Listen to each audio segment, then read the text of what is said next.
our final panel, ironically, it's about the most base element that defines all of our lives and all of our ability to work with four-leggeds and plants. And in this biosphere, it's about water. So I'm going to take just a quick moment to introduce this concept of the Watershed Panel. For those of you who don't live in our region, we are in, depending on where you are in California, a semi-arid and in some cases arid landscape.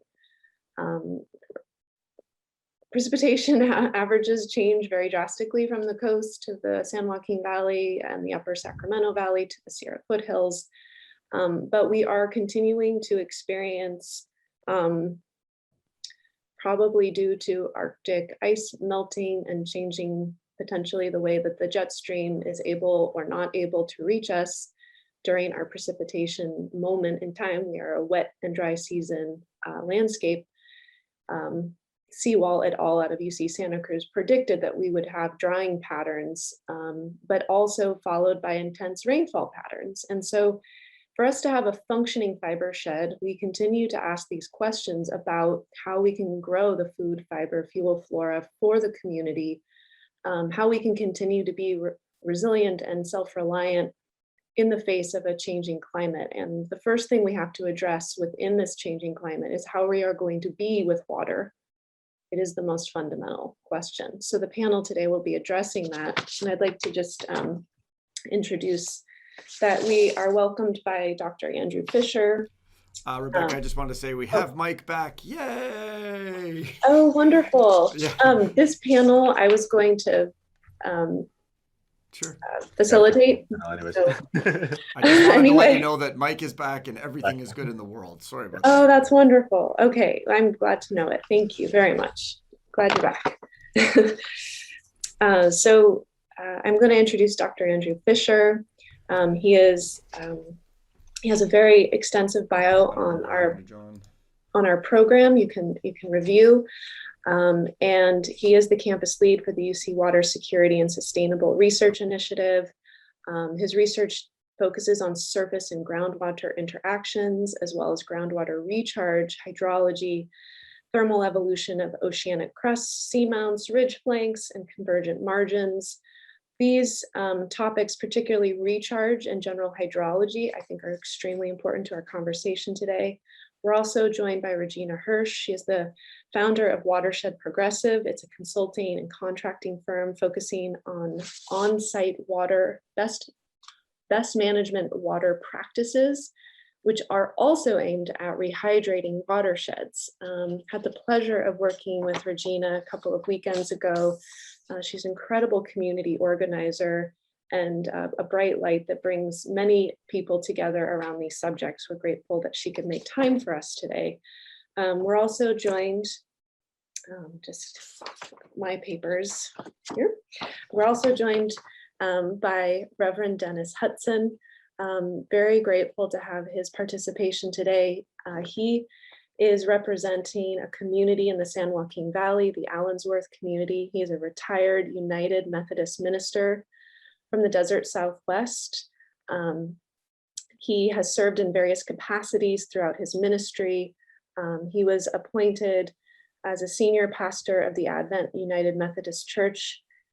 He was commissioned a chaplain in 1985, senior Protestant chaplain, installation chaplain, wing chaplain, deputy director of the Chaplain Assignments Division of the Air Force Personnel Center in the United States Air Force, and he returned to the desert Southwest after serving 21 years in active duty. He is now, in our last conversation, working at home in Allensworth and looking at education for small agrarian community members and looking at water very seriously in an area that has had a long history, somewhat tumultuous at times, with water rights, and environmental justice. We're also joined by Brad Lancaster, who runs a successful permaculture consulting, design, and education business in Tucson, Arizona, focused on the integration of sustainable approaches to landscape design, planning, and living. He has been doing this work in a very arid environment. and has been focused on water harvesting. And it is a true passion. And I can attest to that. My first exposure to water harvesting was through working with some local community members who invited Brad to come and educate us. And we have been forever changed thanks to his education and outreach to our community.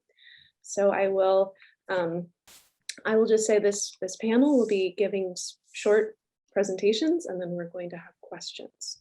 So we're going to start with Dr. Andrew Fisher's presentation. So I will let you kick it off. Thank you again for being here. Great, thank you for having me. I'm going to share my screen here. And I believe you all can see that. It's wonderful to be here. I'm going to be talking about groundwater recharge and a little bit about the state of water in California. Recharge is how surface water turns into groundwater, and this cartoon illustrates some mechanisms by which that occurs. Recharge can occur naturally, of course, but it can also be enhanced by human activity, or it can be reduced by human activity. It is the largest inflow term in terms of a water budget for an aquifer, but it's hard to measure. And it can have an impact on water quality, as we'll discuss in a couple of minutes. When we talk about water, we talk about acre feet. I like to describe an acre foot as a big pizza box, 200 by 200 feet by 1 foot thick. It's about enough water for 2 California families for a year. And we talk about water years. We're now in water year 22. It began on October 1st. And we talk about water years that way so we're not dividing up the water year right in the middle of a rainy season. So in California, there's 3 big challenges for groundwater. One, of course, is the increase in demand, but the other 2 aren't as well understood. And these include shifts in land use and then the increased intensity of rainfall associated with climate change. And both of the last 2 are resulting in more runoff from the landscape and therefore less groundwater recharge.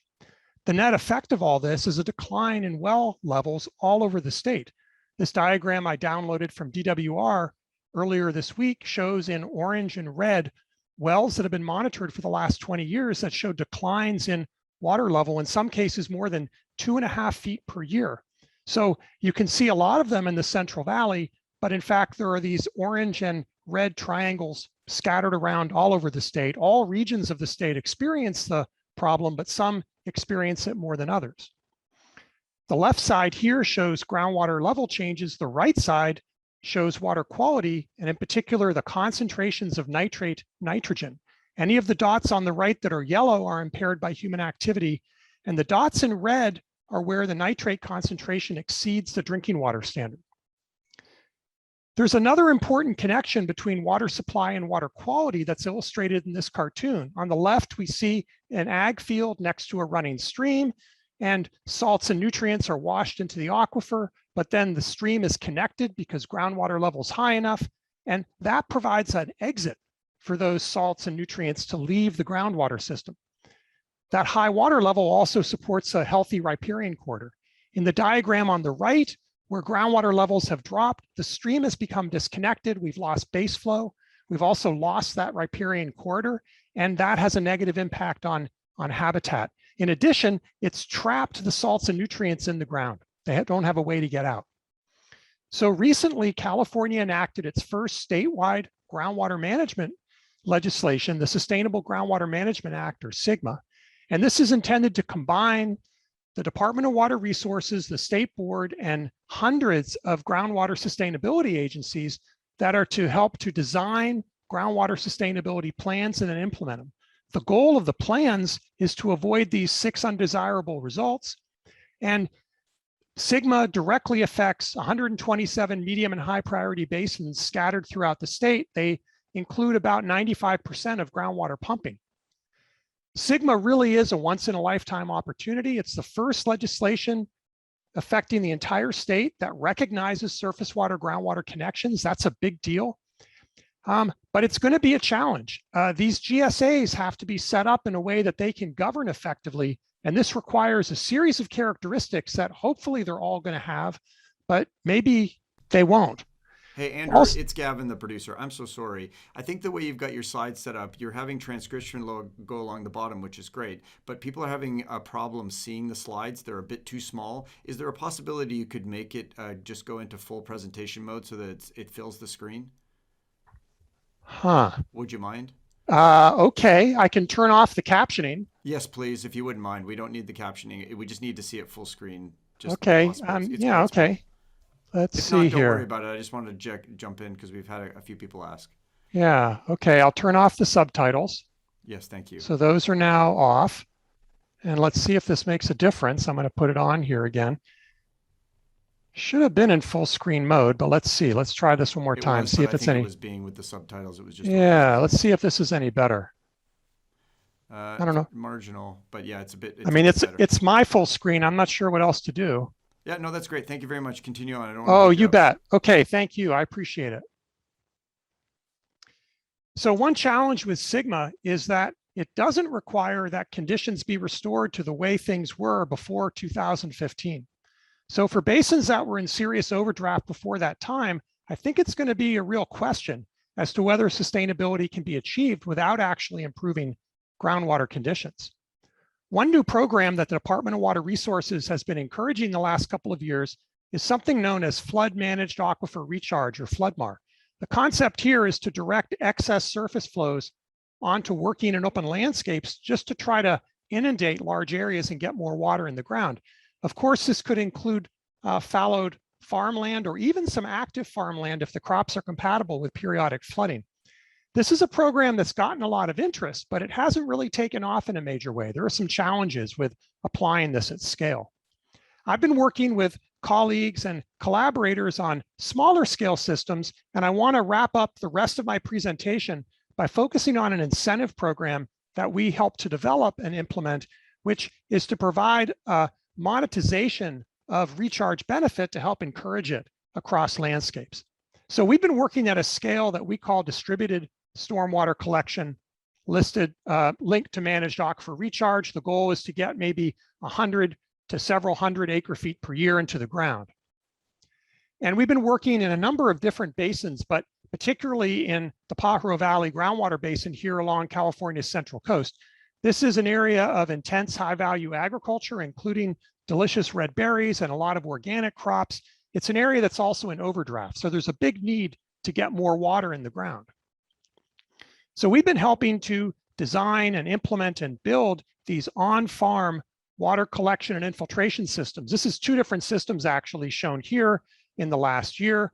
Stormwater flows off of hill slopes and is guided into these systems. We help to make measurements and document the benefits that occur. Here's an example of data from one site where we've been working for about 10 years. Rainfall is on the x-axis and collected runoff in acre feet here is on the y-axis. And our project goal for this site was about 100 acre feet per year. There's some drought years in here when things were really dry. If we set those aside for a minute though, then just comparing sort of normally wet and dry years, we've hit our goal. The project is generating around 100 acre feet per year of infiltration benefit. So why isn't this done more often? Why aren't there more projects of this kind? Well, one issue is, of course, that valuable farmland is taken out of production in order to help generate the benefits. Another issue is that there's maintenance that's required in association with these projects. So how can we incentivize participation to offset these real costs? There's a model for this known as net energy metering. And this is where if you have solar panels on your roof and you generate more energy than you need, you can run the excess power back on the grid. And as a result, you actually get a credit on your bill. You're effectively running your meter backwards. So we could do this for groundwater as well. And here's how it can work. Imagine you've got an area of 75 acres growing delicious berries. You need 2.5 feet of water. Imagine there's 3 different drainage areas. One farm drains 200 acres, another 400, another 600. These are different from the farmed acreage. This is the acreage off which runoff occurs. And imagine that 1% of that area is set aside for infiltration. In the Pajaro Valley, the water pumping fee is relatively high. It's about $250 per acre foot in most of the basin. And imagine that you set up a 50% rebate associated with water put in the ground. So here's some scenarios for how that plays out. For a non-participating grower, they're going to pump about 190 acre feet of water. For the grower that's draining 200 acres, their net pumping is only 60 acre feet because they're putting 120 acre feet back in the ground. And for those draining larger areas, they actually have infiltration that exceeds pumping. So there's net water growing in the ground, net water going into the ground, even as they grow their crops. In terms of water cost, the non-participating grower pays $46,000 per year for water, but those who participate get rebates, and that offsets the water cost. So this grower pays only $30,000, and this grower whose property drains 600 acres, they grow all their crops, and at the end of the year, the water agency sends them a check for $800 because they're putting a lot more water in the ground than they're using. Well, we actually help to run this program. It's the first of its kind in California. We're pretty sure it's the first in the US. And I've heard there's a similar program in Australia, but I've not been able to find evidence of it. Our goal at Build Out is to generate 1,000 acre feet per year of infiltration benefit. And we work collaboratively with the Resource Conservation District of Santa Cruz County. We help to find the sites and build the partnerships, raise the capital costs, and then we help to document the benefit. The agency agrees to pay the rebate on the basis of our calculations and our monitoring. So far, as of this current water year, we have 3 sites that are active in the program, and we're investigating and trying to bring online additional sites. So in order to run Recharge Net Metering or RENM program, you need 3 kinds of support. You have capital costs involved in actually designing and building these systems. You need to validate each project to demonstrate what the benefit is. This is something that's needed for Sigma as well, where you need to generate a water budget. And then you need to pay for the rebates themselves. In the case where you have high water fees, you can offer a rebate based on pumping. This program in the Pajaro Valley is cost neutral or even positive for the agency because it can actually generate more revenue than the cost of the rebates. This program is very different from something known as water banking, where people put water in the ground with the idea that they can pump it out later. It incentivizes infiltration, something we can measure directly, and which provides hydrologic system services.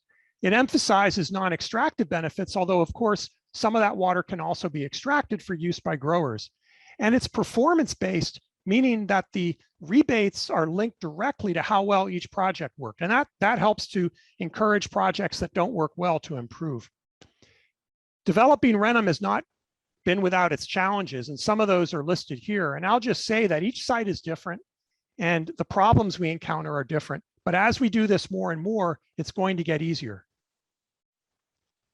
To wrap up, enhancing recharge in California really is important. It's about the only way that Sigma is going to be successful. We're pretty much guaranteed to fail in groundwater management if we don't increase the rate of recharge enormously. This is going to require some risk-taking and innovation, but that's the way it goes when you try new things. We can improve water quality along with supply. I didn't talk about that today, but it's another part of our program, and I think that's very important. And groundwater recharge provides a lot of benefits, both for water users directly, but also for aquatic systems. And if we recognize that, then we can help to justify incentives. Increasing recharge with stormwater is not going to solve everybody's problems everywhere, but it can be part of a successful portfolio for groundwater sustainability. And with that, I know we've got more speakers and then we'll have some discussions. So when the time is right, I'm happy to answer any questions that you have. Thank you. Oh, so well done, Andrew. Thank you. You put so much critical information in very short windows of time, and I really appreciate that. And Regina, we'll save questions. Feel free to start accumulating questions for Andrew in the Q&A. Great. Hello, everyone. And I'm just going to share my screen. And first of all, thank you, Rebecca. It was wonderful to spend some time with you. And it's so great to be on this panel with an all-star cast. So what I'm going to bring to our conversation today is really the power of local-based solutions and how they can integrate and really create the power of multi-benefit transformation. So a little bit about me. I am a farmer's daughter. Cotton and alfalfa is what I grew up on a ranch in near Kellerman City. And now I actually work with Watershed Progressive. And I have this slide in here because some of the data and the graphics that you'll see are really done in partnership. And so this is more community-based work that you're going to see as I go through it.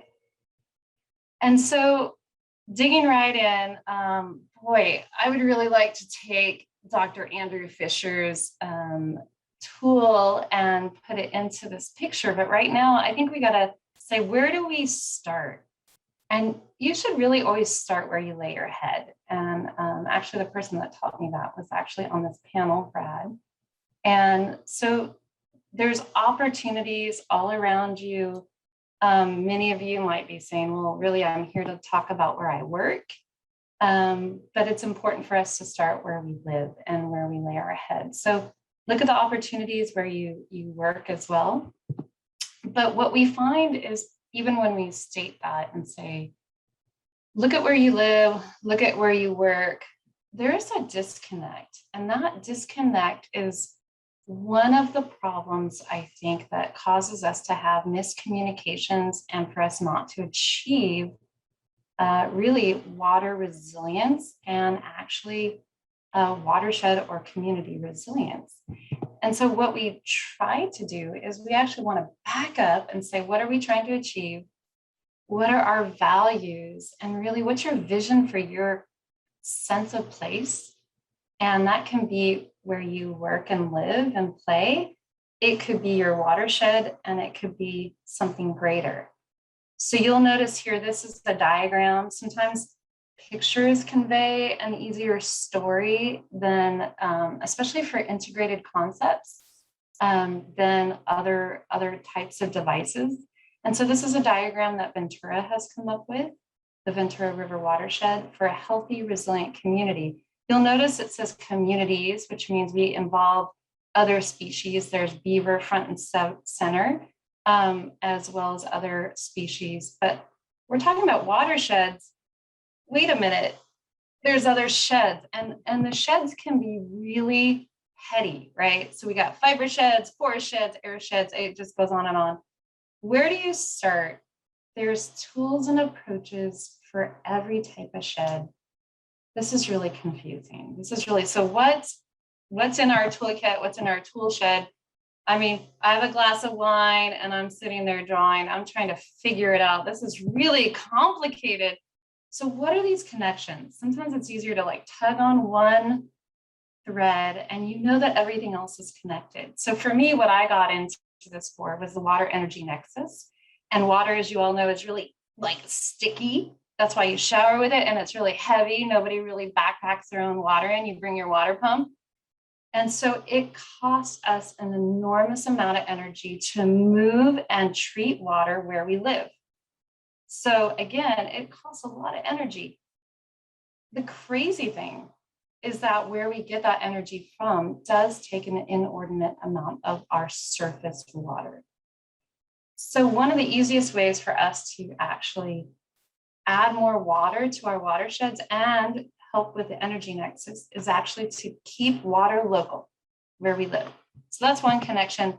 The other reason I kind of work through the water lens is 90% of all climate impacts like flood, fire, drought, how we're going to feel climate is going to be felt through water. So that connection is really important.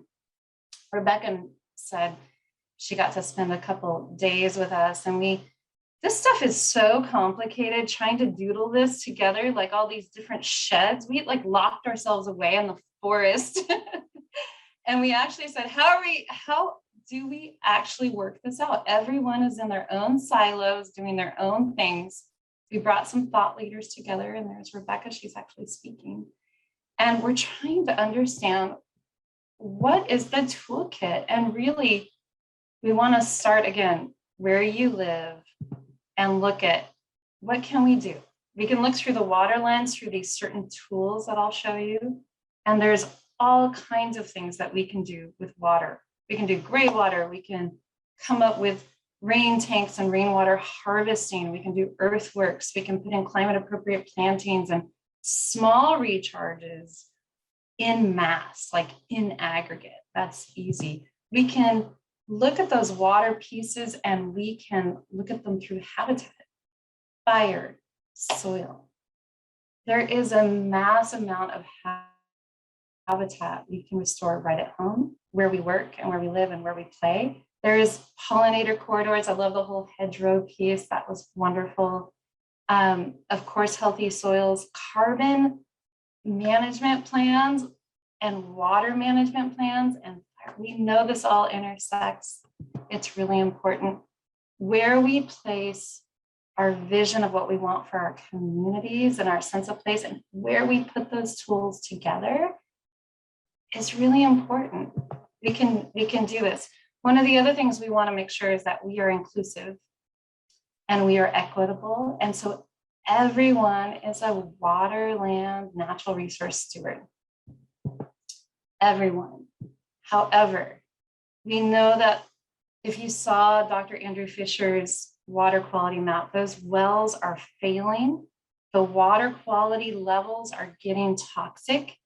Vulnerable human communities are having to truck in water. The vulnerable non-human communities are having problems with refugia unless they're in a beaver refugia. And so we really need to look at including everyone in the conversation, what these small tools are that we can do and unlock around our feet. I'm sure Brad is going to talk about this. So I'm going to go on. Ventura and the Ojai region, I'm going to use as an example. We can actually back up and look in outer space and say, how do we quantify what these opportunities are? And there's all kinds of different land uses down in Ojai. We can look at farms and ranches and livestock and commercial. It's actually a really interesting test case, and we can look at these and model it. And then we can also go out and actually take our tools and say, what tools can we use, and check them off and say, can we assess for those tools per parcel? What kind of multiple benefits can we get? We actually use a multi-benefit checklist that I didn't include today. The Ventura River Watershed created a deeper list than what I just showed you. They're working on a list for stream flow enhancement. And you're going to look at some of these and go, these aren't stream flow enhancement. This is the stuff I know that doesn't help stream flows. In reality, it does, because we know, just like Dr. Andrew Fisher talked about, infiltration is key for hydrological robustness. And so there's a lot of devices that we can get stacking benefits from. And so this is one list of physical tools. The list goes on and on. There's matrix and all kinds of wonderful things I'm not going to show you. But just to give you an idea, these are the type of tools that have multiple benefits that are what we call no regrets. Let's go ahead and agree we should do these. How do we scale them? I'm going to wrap up here in a few minutes. How do we scale them? How do we get these tools to everyone that we all agree in, say, Ventura River Watershed out to everyone? Well, we created a direct technical assistance program that should really be able to link up with Dr. Andrew Fisher's recharge program or infiltration program, for example. And there are multiple direct technical assistance programs all over the place. This one happens to be modeled so it can connect with and scale and work with any direct technical assistance program anyone is able to join. There's large landowners, growers, ranchers, municipal partners, residences, they're all there. We got to add fiber to that local solution. But this is a little bit of an idea of what a direct technical assistance program can do. It can scale, and it can really address in a methodology to get more parcels to go through and actually adopt habitat, ground recharge, soil health, and other really important pieces together. So this program is one example, the Land Resilience Partnership. It has, in the last 3 years, and it's been paid for by the Wildlife Conservation Board, started by an RCD up in Tuolumne County, came down to Ventura County. It has gathered and planned and ground truthed a whole bunch of these methods and tools to the point where it's, if you remember the pizza box that Dr. Andrew Fisher was talking about, it's gathered and ground truth 536 acre feet of water that is going to be recharged just in these parcels alone. So one parcel at a time. And it includes over 300 acre feet of water quality processing before it reaches the groundwater or stream. And so this is an idea of, these are farmers, water districts, different residents, land stewards, cities, schools, commercial businesses, all this kind of thing you can do. So again, precipitation is one of the #1 ways that we can really look at, there's enough water, how do you use it? We created a video I'll share with Rebecca to send out, all about harvesting rain. It really adds up.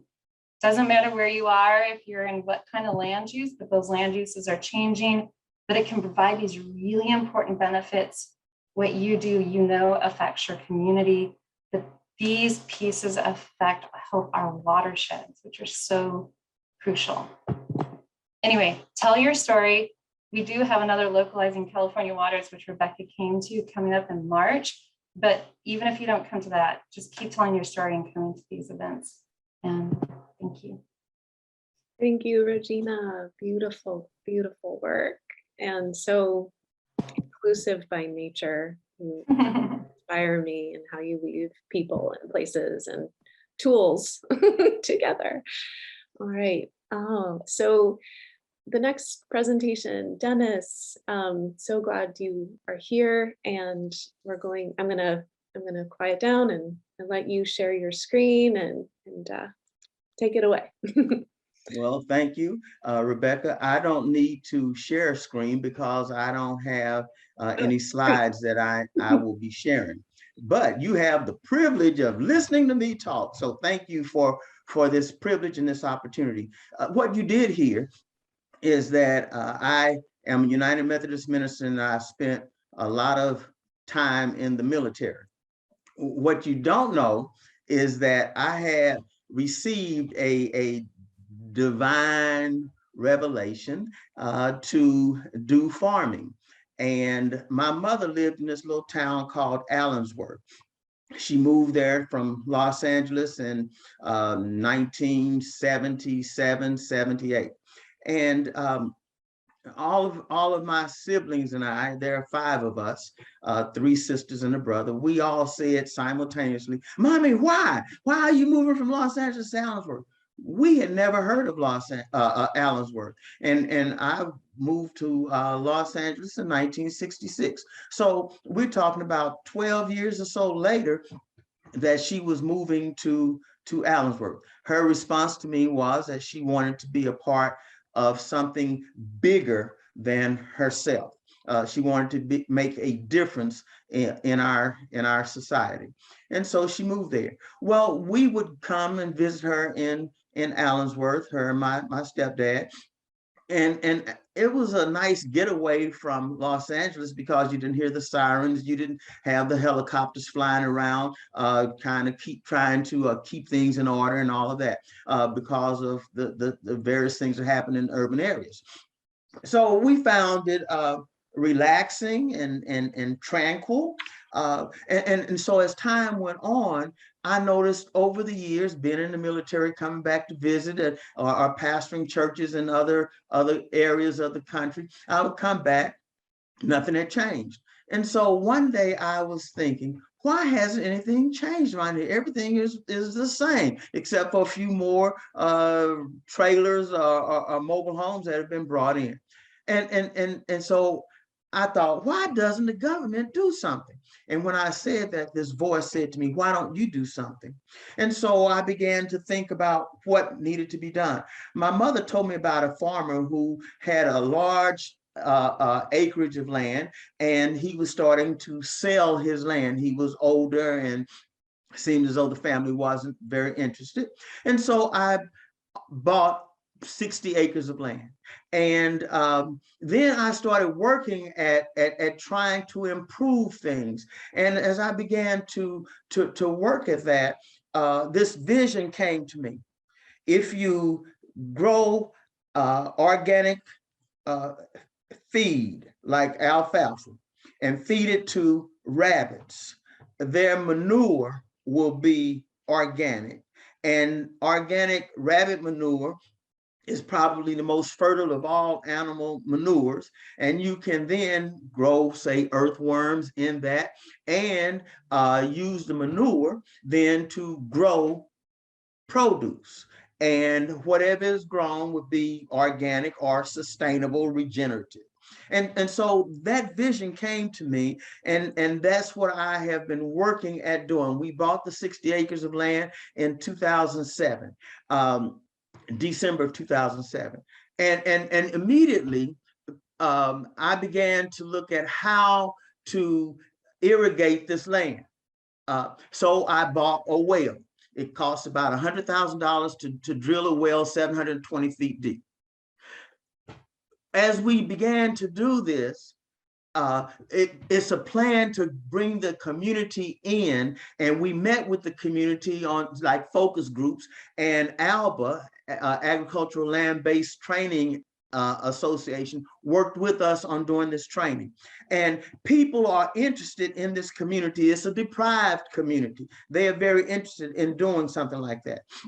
So let me just tell you, the name of our business was TAC, the Allensworth Corporation. We maintained the name TAC, but not the Allensworth Corporation. We're looking at making this the Allensworth Cooperative because we envision expanding, buying additional land and expanding it so that we can recruit military retired people or military veterans, as well as other seniors who want to be a part of a sustainable food network. We want to be able to utilize maybe someone like ALBA or the Center for Land-Based Learning to teach people how to grow food in a sustainable, regenerative way. We want them then to be able to lease up to like 5 acres of land, or maybe buy 5 acres of land after they receive this training, and then they can grow certain things. Maybe someone is better at growing peppers. Maybe someone else is better at growing tomatoes. Maybe someone else is better at growing greens, or maybe okra, whatever. They can do that on that parcel of land, and then they can participate in the cooperative, where then everyone else has an opportunity to profit, benefit, and increase their income, their revenue. Now, that's pretty much the vision. We have a state historic park here. We want to be able to use that state historic park and help people to understand how you can grow food in an organic, sustainable way. We want them then to be able to utilize use the produce that is grown as vending, so that people, instead of buying French fries, maybe people buy some fried okra, or maybe some dehydrated okra, which becomes okra chips, or on and on and on. And so now people want to, where'd you get that? Well, we grow it here. And we want to be able to have demonstrations. We want to be able to help people to see a community that was one of the first Black community founded, the first community founded by African Americans, and was generated into a very productive community that was about to decline and die, but now it has this reputation of being the town that refuses to die. And I believe I was sent here along with my siblings to help this community survive and thrive. So we're doing that. Now, as far as the water is concerned, 720 feet deep well, you would think was good. But we are right next to, I should say, there's a huge almond pistachio farm right across the street from me. It's thousands of acres. They have wells that are 2,000 feet deep.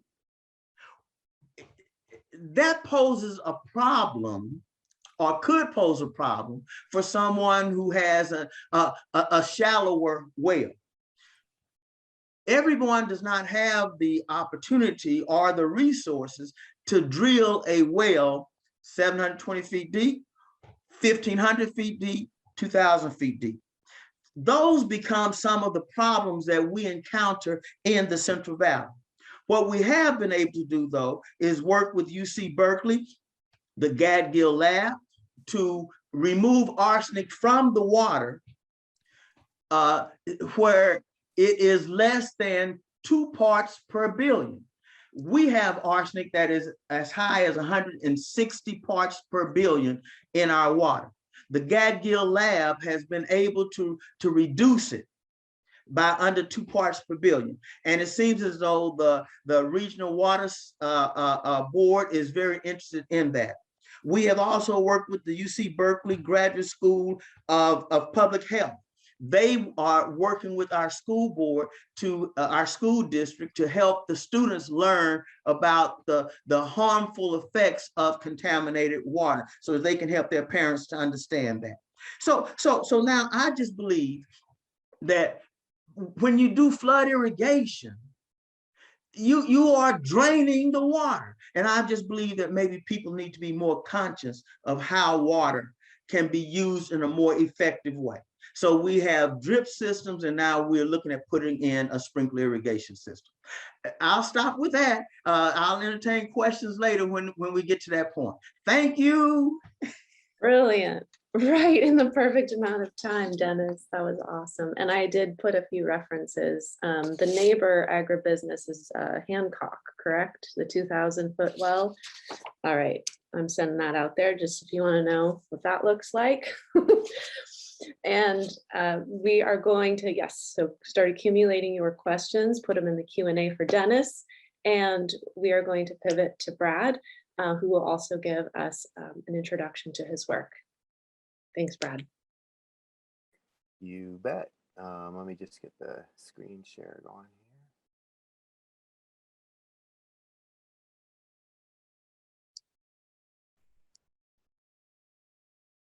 All right.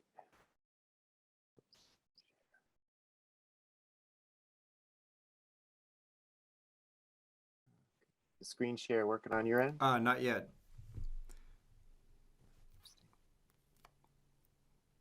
Yeah, you just got to select the screen.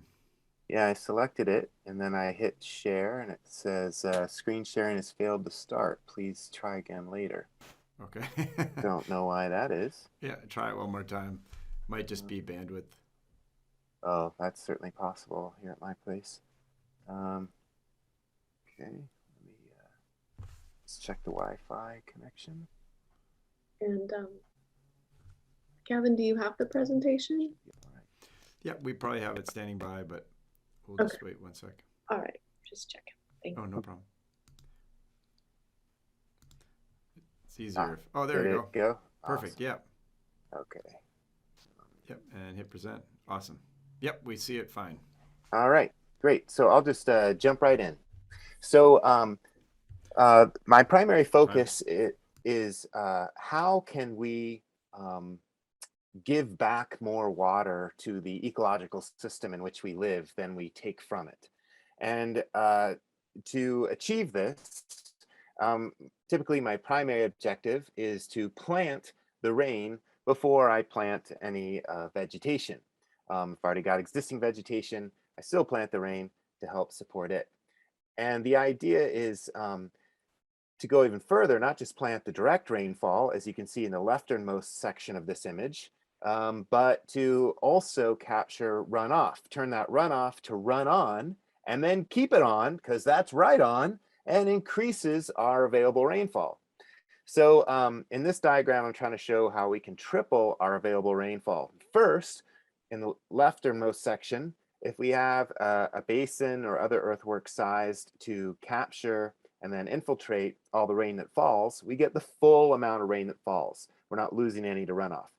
The middle image shows we're also collecting runoff from an adjoining surface, in this case, a roof. So thereby increasing our available rainfall by 2 times, because we're getting direct rainfall and the runoff, 2. And then in the image on the right, tripling the available rainfall, capturing direct rainfall within the basin, then capturing the runoff off the roof, and then capturing runoff the adjoining land surface. So tripling the available rainfall. And I mainly, want to just talk about basic conceptual things here. So here on this next slide, the upper left image is showing how some of this runoff turn to run on is being accomplished in Aleppo, Syria, where they get about 12 inches of rain a year. So they plant on contour, and then on the upslope side of the contour planting, they have an area about twice the width of the planted belt that is unplanted, from which they capture the runoff, thereby able to increase the available rainfall beyond the 12 inches. In the lower image, showing same general idea, but different approach, where perennial grasses, as opposed to an annual crop, have been planted, again on contour, and these help slow, spread, and infiltrate more of the rainfall. And as more water infiltrates on the upslope side of the grass, it then travels subsurface, get a better hydrated area below, which more seeds germinate and more grass grows. In this image, it's more of an urban context. So you've got the before image on the top and the after image on the bottom. So in the before image, all the runoff from this urban property was flowing off the property into the street and out of the system. In the after, we've now created street side rain gardens, water harvesting basins, lower than the street. So we're actually directing street runoff to the plantings as opposed to directing water into the street. So the street has become the irrigator of the street side trees, and we plant native food bearing, fiber producing, medicinal producing plants. We look to the ethnobotanical record in our region to see, well, what have people been using for a long time and how, and let's capitalize on those native plants that are the best adapted to our climate, soils, and wildlife, and more consciously create a very productive system, irrigated just with rain and street runoff. This is a close-up of some of those basins, and where you can see we're capturing street runoff into these street side basins, or in the right-hand upper image, we're actually created a basin in the street. Now, how this differs from that slide I showed of the farm in Syria and the contour grass berm is we don't just have an earthwork that slows down the water flow to enable it to infiltrate, but we also have more of a basin shape that can hold a much greater capacity of that storm water and let it linger longer and infiltrate deeper. A colleague of mine, Aaron Kaufman, his website's up at the top below the header, Southwest Urban Hydrology. He's done some great studies where he's found that in Santa Fe, New Mexico, where they've got two landscapes that are collecting runoff from a parking lot, same parking lot. The one landscape does not have a basin. The other one does. He found that when you've got that basin coupled with the run-on inputs, the vegetation and the soil moisture never went below the wilting point, even in severe drought. Whereas the area that was receiving runoff, it did better than areas that weren't, but it did drop below the wilting point at times of the year, especially in drought years. So this is a way to up the game even more, okay? I'm showing a basic rain garden setup where we've got 3 distinct microclimates and planting zones. The bottom zone that gets more water, so we plant the more water needy, water tolerant plants. The terrace zone where less water needy tolerant plants, and then the top zone that would be the more arid zone of the 3. And we plant our lowest water needy plants or least water tolerant, and also our least cold tolerant, because cold air will pool in these earthworks just like water. And I'm trying to show in the bottom images just how much water infiltrates. So the goal is not to store it in the surface for any long period of time, really no more than 24 hours. We want to quickly infiltrate it and bank it in the soil, and then the roots and the life forms, the mycorrhizal fungi and whatnot, become the living pumps that then utilize the water. Okay, now here on the left, we've got a street side water harvesting basin, quite an extensive one, receiving street runoff, but it is mulched with rock and gravel.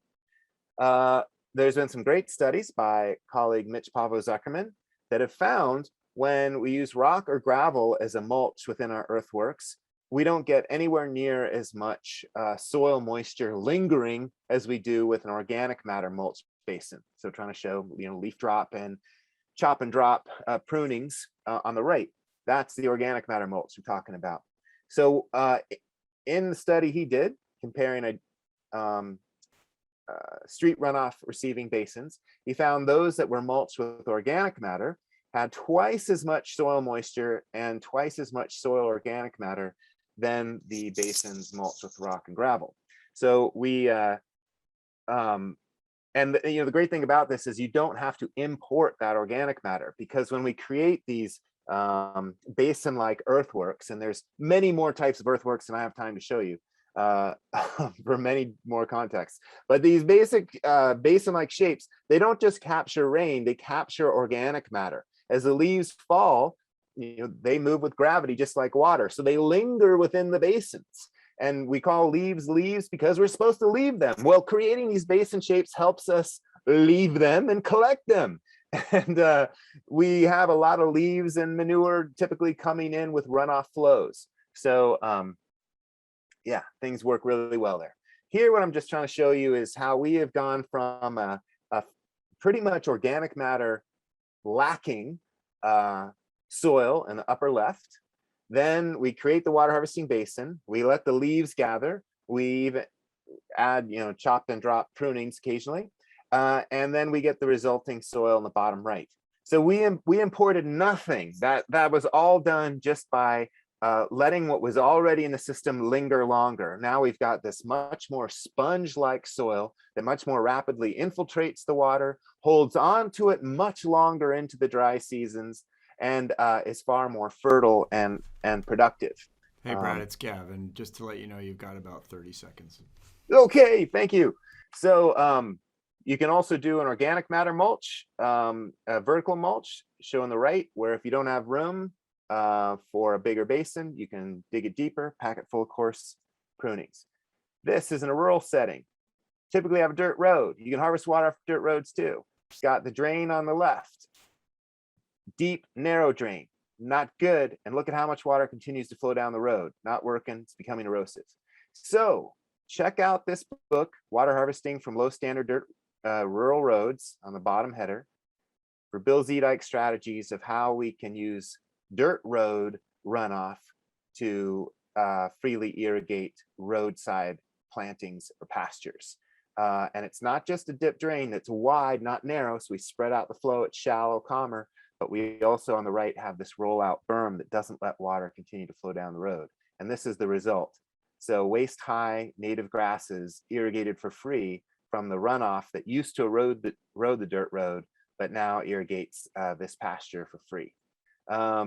If you want more info, check out this website, these websites, because I'm out of time. But a lot more info there and in my books. So thanks a lot. Thank you, Brad. All right. Thank you so much for that very quick. I think you answered questions in the chat just intrinsically throughout that presentation. We are going to ask each of you a question that, again, if you've asked questions in the chat, some answers might come through the 3 questions we already had planned. And then if we have extra time, which I hope we do, we will ask specifically the questions you've asked. Some of you have asked about recent flooding in Europe. I think Brad's recent presentation addressed some of what we could do at that level to mitigate, but let's first just go meta for a moment. And this question's for each of you.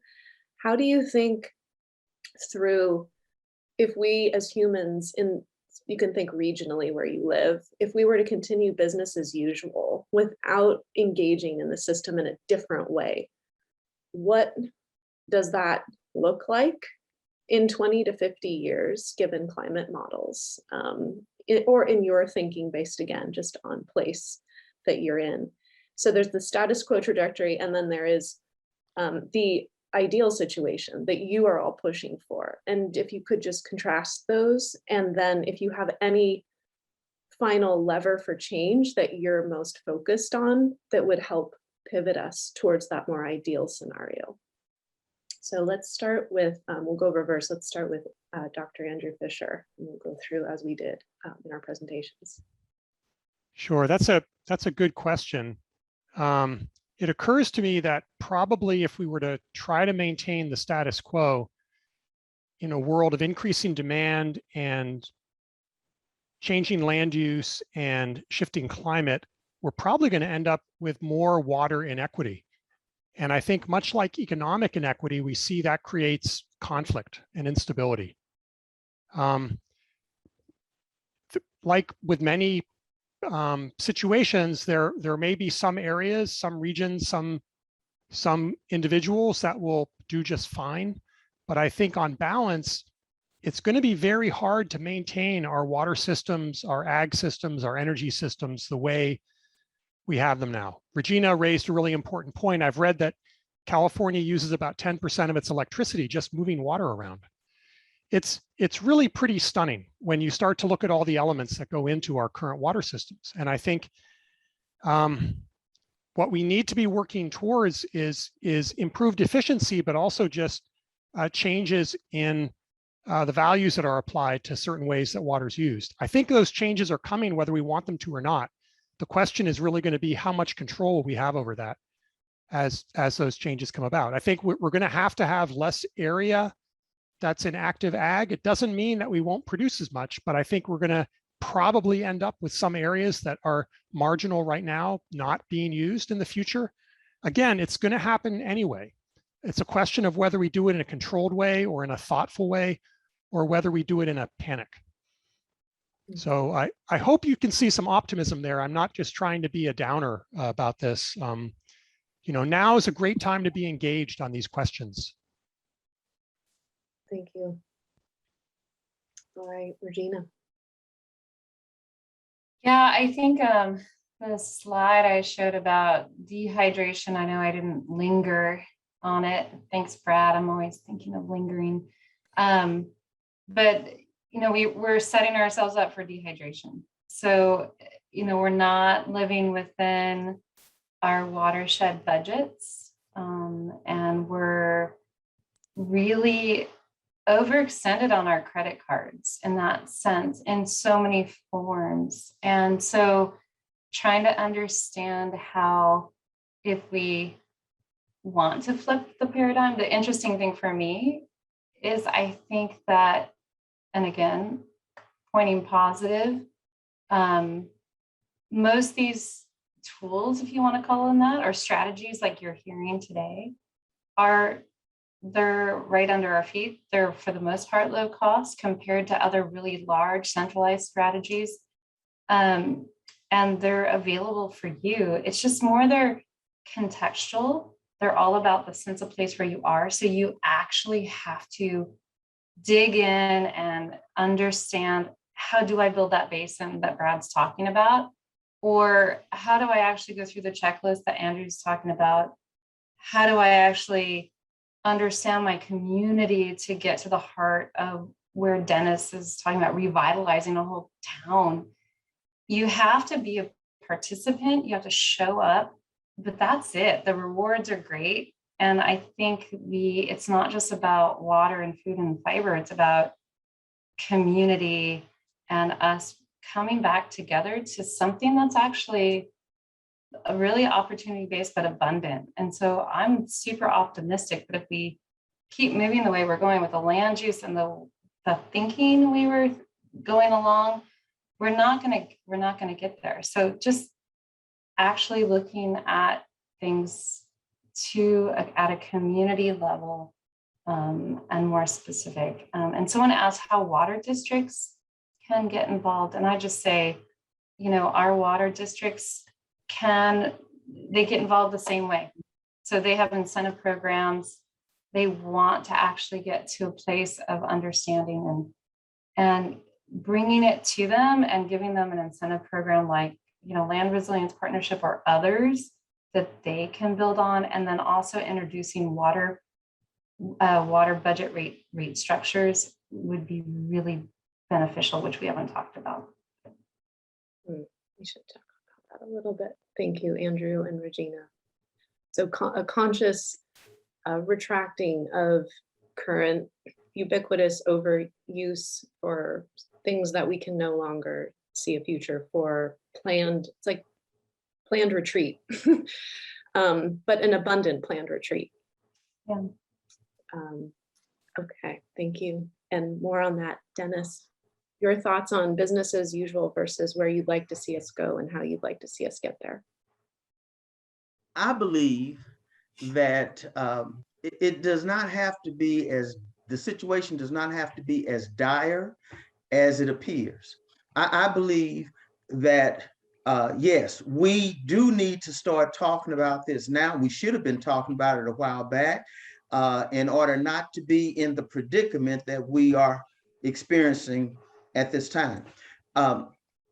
Remember, this whole venture that I'm a part of in Allensworth, I believe is divinely inspired. So even though my well is only 720 feet deep, it's at the, I believe it's at the beginning or close to the beginning of the White River underground.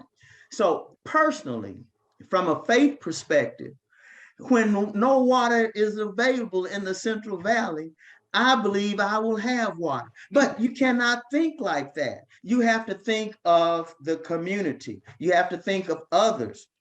And I believe we are being forced to consider others through our legislation or the need for legislation. And I believe that if we're learning to be more sensitive to one another. And if I can, let me just give you a real quick example of what I'm talking about. Yes. I grew up in a small town in Texas. I was born in a small town in Texas to a humble existence. And if my birthday came up and my grandmother wanted to make me a cake, she may not have had the ingredients to make the cake. She might have had some, but not all of the ingredients. So she may send one person next door to get maybe a stick of butter, maybe another person next to the other door to get maybe a couple of eggs, that kind of thing. Maybe a cup of sugar across the street. She would make the cake.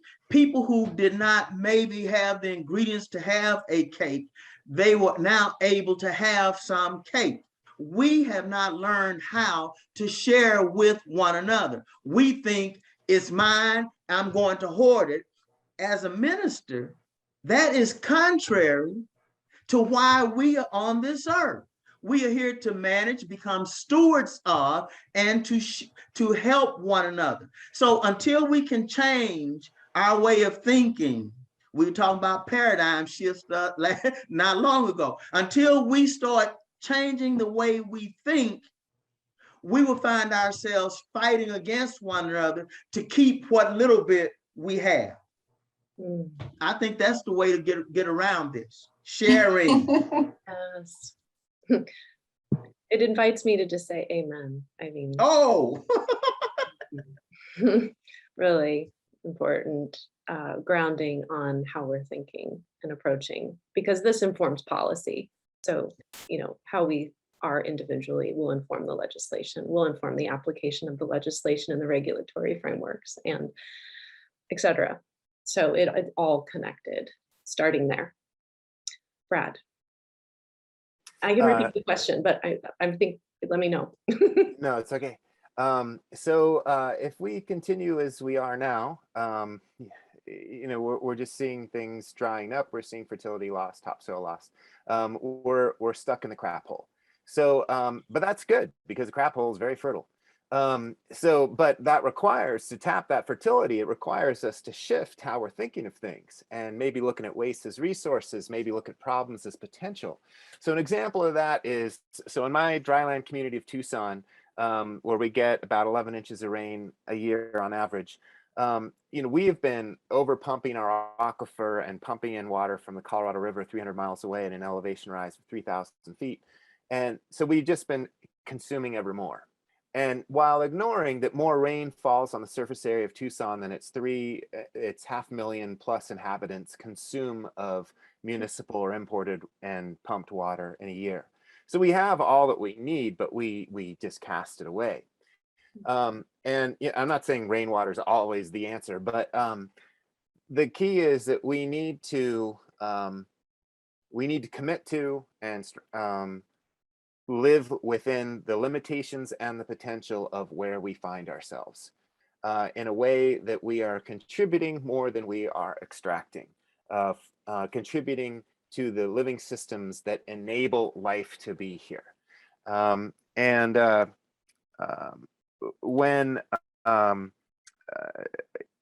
Yeah, and I think the challenge here is that oftentimes, none of this is difficult. And none of this is new. It's as old as people have been around and working with where they live. But what's difficult is a 180-degree shift from how we currently think of things. And this is relatively new thinking. It's just arisen in the past 100-some years. So when we got mechanical pumps, we shifted from how do we live within the constraint of what we have here to how can we bring in more from elsewhere. And so I think we have a wonderful challenge to look at, hey, how can we live in balance and in a contributing way with where we find ourselves? Dr. Fisher was saying one thing of, yeah, maybe we'll have less area and active ag in the future. Maybe it'll just be different ag. One of the things that we're playing with here is, well, how can we use native vegetation that we're interacting with less, meaning we're not having to till and whatnot. We're using more perennials rather than annuals. But it's able to flourish with far fewer inputs from us.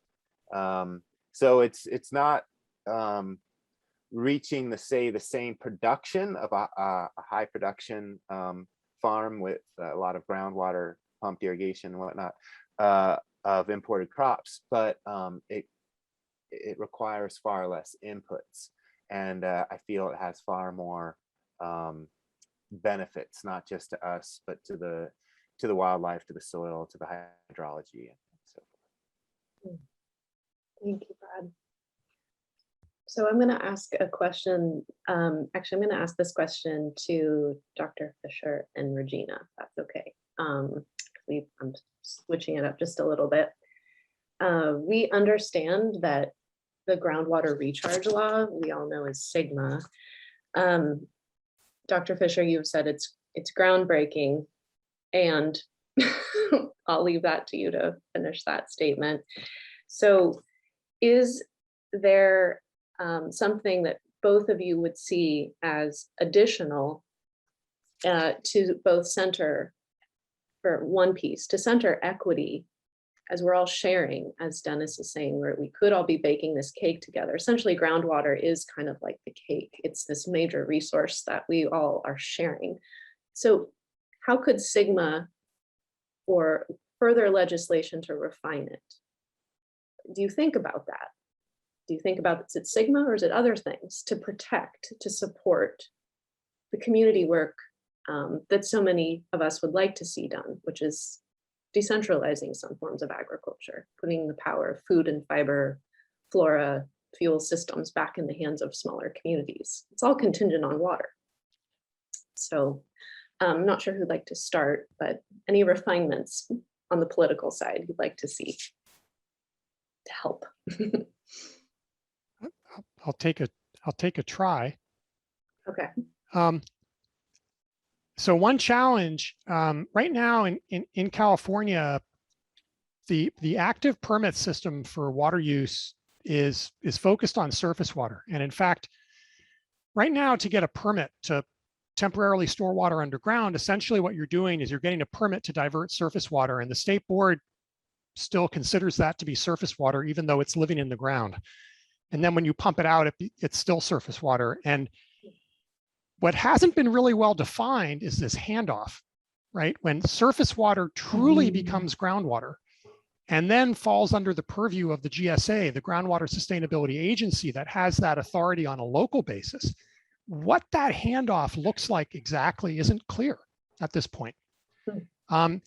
It's something that's going to get worked out. It may get worked out basin by basin. In fact, one of the characteristics that may really be a blessing with Sigma is that the local control leaves the locals with potentially more influence on some of how that's done. In other words, just to be a little more specific, you can get a permit to put water in the ground for non-extractive benefit, but right now the state board has a pretty high bar on proving that.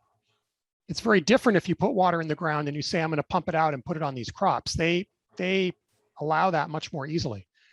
So, but this may change. They've already shifted some of their documentation about non-extractive beneficial use. That is to say, things that benefit the region, things that benefit ecosystems, things that benefit all pumpers, not just one pumper. I think a shift is happening, but I think what it's going to, but they're not going to lead.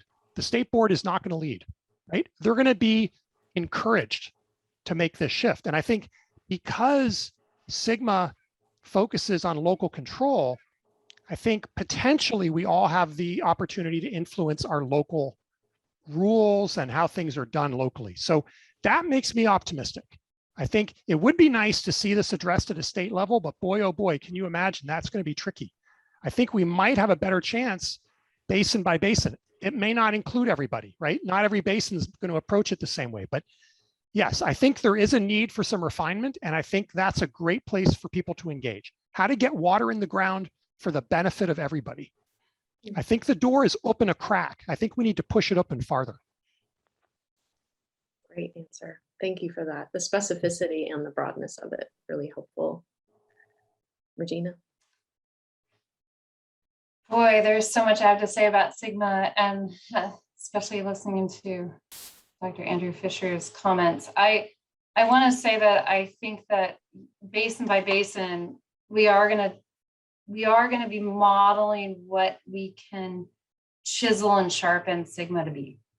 I really believe that if we can participate, again, show up, and make sure that you're heard at your local GSA and that your actions that you take are counted, that will help refine Sigma in itself, because the state board does hold the backstop. It doesn't mean that they're clear about what that is yet, but they are looking to the locals to lead.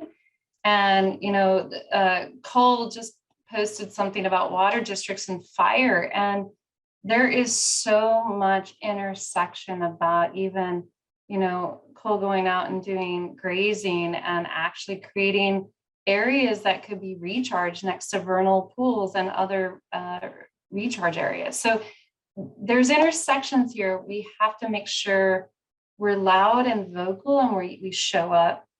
I'd say the other thing on Sigma is there have been a couple studies about the GS. So there's plans being put right now to the state. And a lot of the stakeholders that have been present at these planning sessions have been a same cast of characters. And so not everyone's represented. And so we want to make sure that we're looking broadly about the vulnerable populations who don't have time to show up. They're working, there's groups in Visalia and the Central Valley who they don't have time to go to a meeting, and yet their groundwater is being extracted right underneath them. So making sure that they have the ability to be represented is really important, but also making sure we're supporting the state board and the Department of Water Resources to keep within water budgets, not allowing the Sigma basins to just go look for water from somewhere else, which robs somebody else's water budget. You're not living in balance there. And trying to find that these opportunities to rehydrate, like Brad said, 11 inches a year in Tucson, there's enough water. Making sure these strategies that to infiltrate are present and aware within your Sigma basin is so critical. Is there legislation there? No. I know they're talking about whether or not there'd actually be a water budget where they would not allow Sigma basins to have a sustainable yield, which means how much water they would play with, that goes outside of their basin. Can they go outside their basin and just import water instead of doing as much like harvesting of rain, water conservation, and other techniques that are right under our feet? So just making sure that those are represented, I think, is really key for equity. And then making sure that we understand what the vulnerable species that don't have a voice and the vulnerable populations need, and making sure these toolkits that Brad and Andrew and everybody has that are available to people, and they're available to your Sigma basin. Thank you, Regina. Awesome. On our final note, we just have a few minutes, but I'd like to hear from Dennis and Brad about what you would like to see in terms of building capacity in your communities to, people power this work. There's paradigm shift, but there's also time. Regina's spoken to time, allowing people to have the time to show up and learn new things, advocate for themselves. Do you have anything you'd want to just see happen? And it could just be, you don't even know how it's going to happen. You just want to see it happen, or you may know how, and you want to offer that too. But just how do we build more people power or time for people? Do you have a vision for that, for your community or for your family? I'll leave it there. I'll go first. Yes, I do have a vision for that. And you all know that I'm a retired chaplain, a retired Methodist minister, but I'm back pastoring in Lemoore and Armona. Anyway, and the people in the congregations they know I'm a farmer, and they are interested in the things that I'm doing in Allensworth. And so this is a way of expanding the concept. And the more you expand the concept, and the more people, even within the small rural, small impoverished community of Allensworth, they realize things are happening. Now they are encouraged, they are motivated, they are inspired to be a part of this effort because they see it materializing, they see it being realized. And so they began to see that all things really are possible if you believe in yourself and in what you are striving to accomplish. So I think that's the big thing. And of course, you do have to engage the legislators. You do have to engage the